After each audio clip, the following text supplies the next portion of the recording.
Estamos aqui mais uma vez no Bate Ponto para explicar para vocês o que o líder RH que se destaca é aquele que une empatia e inteligência analítica. O futuro está em combinar sensibilidade humana com dados preciosos para decisões mais seguras.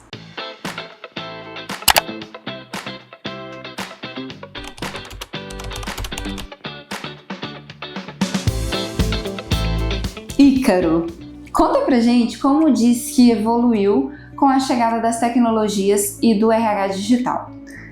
Perfeito. O DISC vem evoluindo, né, com a chegada da tecnologia e o RH digital. E hoje, cada vez de forma mais intensa, né? Eu estava fazendo as contas, né?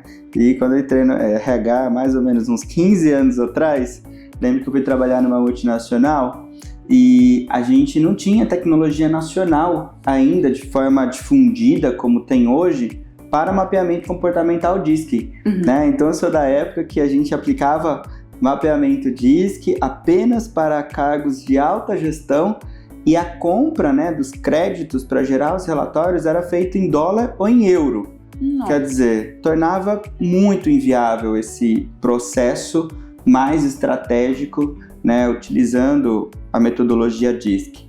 Hoje, a gente já tem ferramentas nacionais validadas, né, que podem entregar bastante valor com ótimo custo-benefício, e isso tornou, né, a chegada da tecnologia para o RH digital, para o RH mesmo, né, uma realidade. Sim. Né? Então, e cada vez mais, né, a partir da experiência do seu próprio relatório, né, porque às vezes a gente fala assim, mas um mapeamento, o que ele pode ajudar? Quando a gente pensa no tempo que ele economiza, né, de alinhamento, de gestão, de oportunidade de desenvolvimento, de orientação para esse desenvolvimento e até para processo de tomada de decisão, a gente percebe um ganho gigantesco.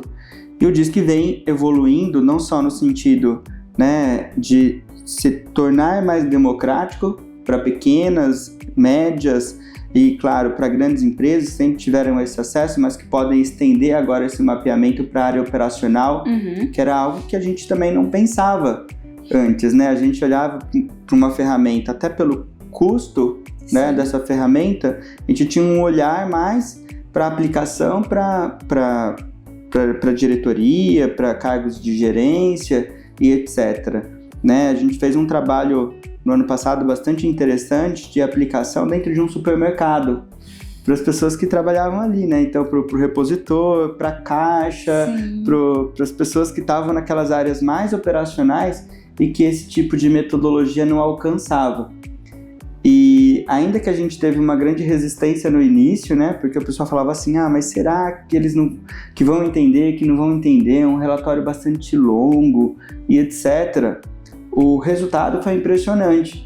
Porque no fundo não existe ser humano que não queira se conhecer melhor. Verdade. Saber quem ele é, como ele pode se expressar, entender quais são os seus talentos, né?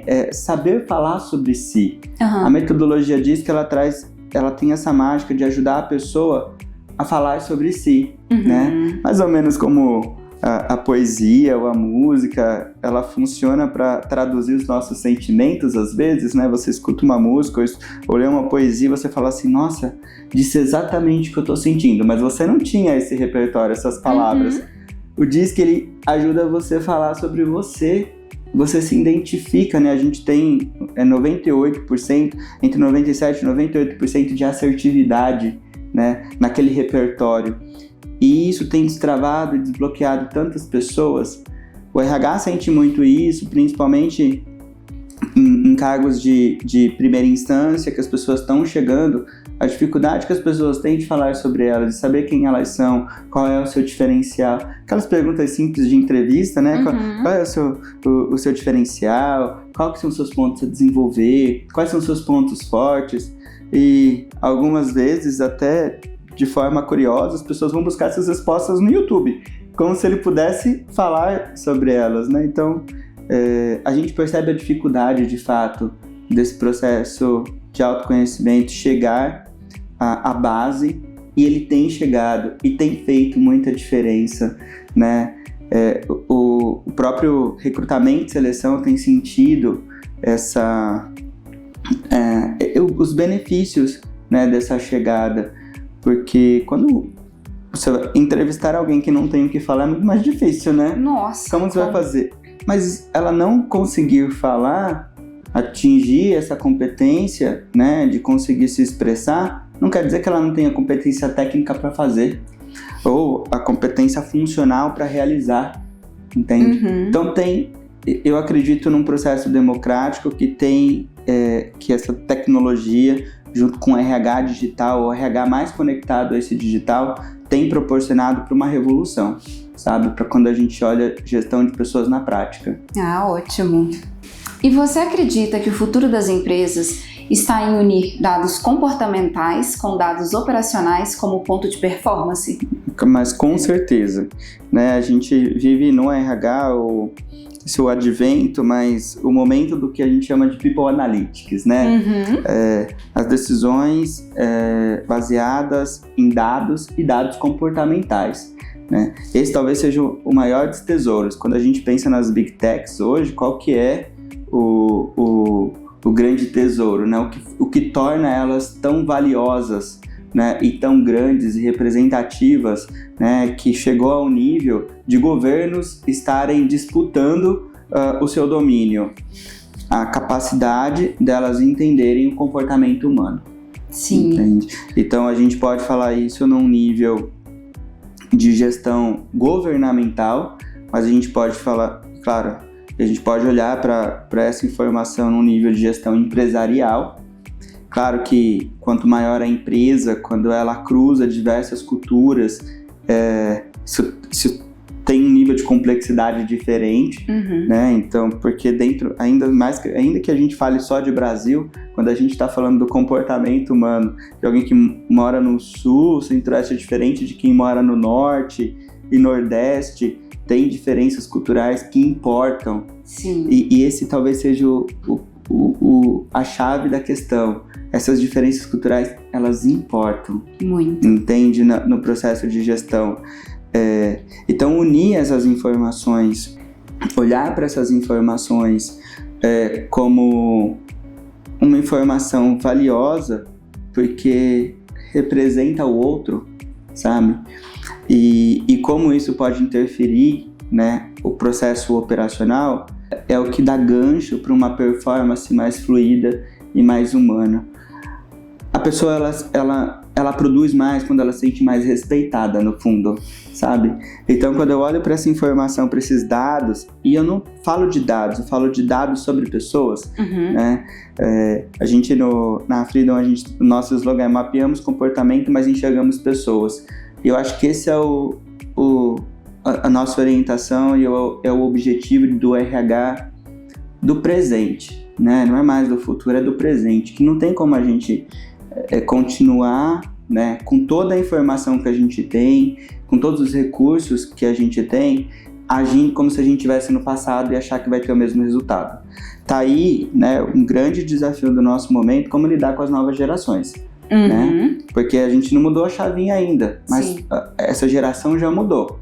Então, assim, eu digo que não tem volta, vai ser por bem ou vai ser por mal. Ou os líderes vão entender que não basta eles ficarem replicando, eu nasci assim, eu cresci assim, eu vou ser sempre assim, e a gente tem um monte de líder Gabriela por aí, e eles não vão dar conta do recado, porque ninguém produz sozinho, você precisa do outro.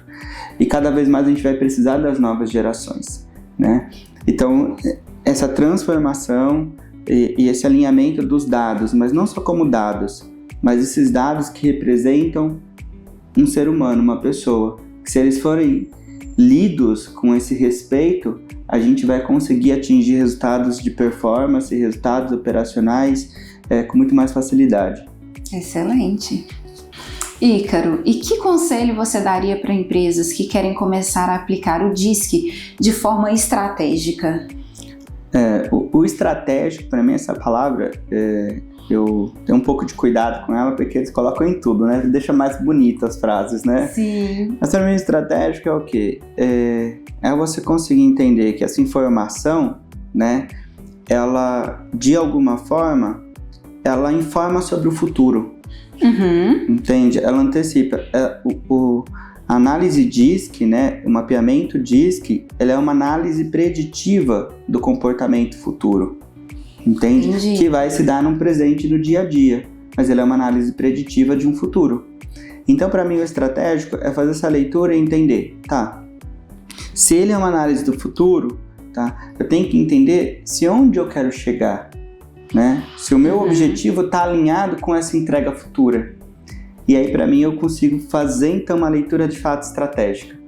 Porque quando eu não entendo que essa mesma informação só do presente ela é uma análise preditiva do futuro, eu não vou ter uma tomada de decisão consciente com relação ao processo de gestão, mas ao mesmo tempo também, se eu tiver toda essa informação sobre a análise preditiva de um comportamento futuro e eu não tiver objetivo futuro, não tem por que ser estratégico. Sim. Porque eu não sei onde eu quero chegar, entende? Faz Então, sentido. muitas vezes a gente ainda está no começo, que é perguntar, tá, o que eu espero desse time agora e no futuro?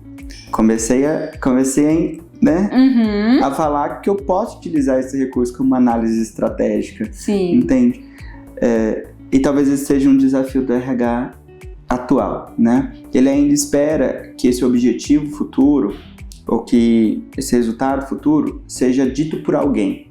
E ele esqueceu que ele faz parte dessa construção. Então ele se omite, fica esperando alguém dizer qual que é o objetivo estratégico da empresa. Da empresa talvez ele não saiba, mas ele tem que saber qual que é o objetivo estratégico da gestão de pessoas. Sim. E ele pode dar nome, ele tem que, sabe, a gente vive esse momento ainda em que o RH tem que se entender como protagonista, senão ele nunca vai sentar na cadeira de tomada de decisão, né? Então eu olho que o estratégico vem daí. Definir futuros, né? E arriscar, a gente está arriscando, ninguém, né? Definir não quer dizer que, né? Mas é orientar, né? Se orientar para um novo lugar. E aí sim, definir quais são os caminhos, e aí o DISC vai fazer todo sentido, porque essa informação comportamental, ela vai estar sinalizando se a gente está construindo esse futuro, que ele se constrói através de comportamentos e relacionamentos, ou se a gente está se distanciando do futuro desejado. Muito bom. E pra gente fechar, Ícaro, se você pudesse dar um único conselho para todo líder e RH, qual seria? Agenda de gestão de pessoas. Por mais curioso que pareça, né, como a gestão de pessoas, ela tecnicamente falando, ela ainda é muito fraca, né? O líder acaba deixando que a sua agenda seja tomada por questões operacionais, que faz parte da sua demanda. Mas ele tem que entender, ele tem que saber pesar, sabe? Dar peso para essas duas tarefas da liderança. Porque se ele focar, tiver uma agenda apenas operacional, entende? Ele esqueceu que ele está, de alguma forma, diminuindo, sufocando a liderança, a sua própria liderança. E no momento que ele precisar dessas pessoas, ele não vai ter ninguém. A sua voz não vai ser escutada, entende? Porque a gente escuta quem nos ouviu antes. Percebe? Sim. Então, assim, as pessoas importam, ou seja, né, trazem para dentro quem primeiro as deu importância. E quando a equipe não tem importância, a gente pode olhar essa importância na agenda, o quanto é prioridade para esse líder fazer reuniões, escutar as pessoas, entender seu processo de desenvolvimento. No momento que o bicho pega, ele se sente sozinho, entende? Entendi. Então, para mim, a principal dica é assim, é bem prático, é olhar para a sua agenda de semana, né? Assim, fazer um bate-ponto de tarefas, né? Enquanto a gestão de pessoas ou a liderança não se tornar uma tarefa, e liderar é se conectar com o outro, entender quais são os objetivos, dar suporte, né? Enfim, aquilo que tem a ver com o desenvolvimento desse relacionamento, né? Na medida em que ele é responsável pelo crescimento, de alguma forma, pelo ambiente de crescimento dessa pessoa, enquanto ele não tiver isso na agenda, a liderança não começou. A gente ainda está no título, no cargo, né? E liderança não é cargo, liderança é exercício. E exercício de conexão, exercício de orientação, exercício de suporte, exercício de direcionamento, entende? Então isso precisa estar bem claro, em grupo e individual. Ah, ótimo. Ícaro, gostaria muito de agradecer a sua presença, o seu tempo aqui conosco. Gostaria de te pedir para deixar um recado para quem está nos assistindo agora. Meu recado é muito simples. Acredite em você, no seu potencial e se torne protagonista da sua carreira, dos seus objetivos. Entenda que durante o seu trabalho, todas as atividades que você não faz para a empresa, você faz para você. O que importa é quem você se torna enquanto você trabalha. Então, olha de forma mais profunda para a sua atividade profissional. E claro, se você for um profissional de RH, um líder, você tem que entender que você precisa de recurso. E a tecnologia é um recurso, assim como metodologias de gestão de pessoas, é o seu recurso de trabalho, entende? Não tem como a gente pedir para contratar um marceneiro que não tenha martelo, que não tenha serra, que não faz sentido. Quando a gente fala de liderança, você precisa entender quais são as tecnologias que podem te dar apoio, né? Como uma tecnologia como a Dot8, que vai te dar indicadores de gestão, como a Freedom Start, que vai te trazer mapeamentos comportamentais para que você possa tomar decisão, né? E te auxilie também no acompanhamento, como consultoria no geral. Mas você precisa de ferramenta para ser um profissional. E cada conversa aqui no Bate-Ponto é um convite para olhar o trabalho de um jeito mais humano, estratégico e inteligente. Obrigada por estar aqui com a gente e até o próximo episódio.